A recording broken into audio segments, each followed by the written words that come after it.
কুড়াল দিয়ে গিয়ে খুব মেরে ফেলছে। যখন কোপা ছিল সেই সন্তান জাগ্রত হয়ে গেছে।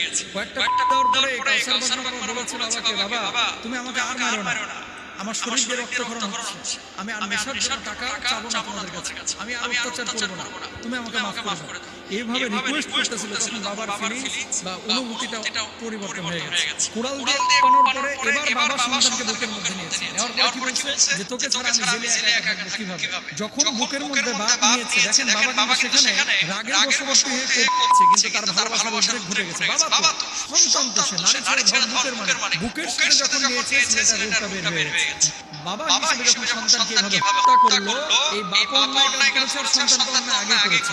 কারণ ইসলাম এইভাবে কোনো অপরাধীকে মেরে ফেলার জন্য ব্যক্তিগতভাবে কাউকে দায়িত্ব দেয় না। এটা কুড়াল দিয়ে গিয়ে খুব মেরে ফেলছে। যখন কোপা ছিল সেই সন্তান জাগ্রত হয়ে গেছে। কয়েকটা দেওয়ার পরে কাউসার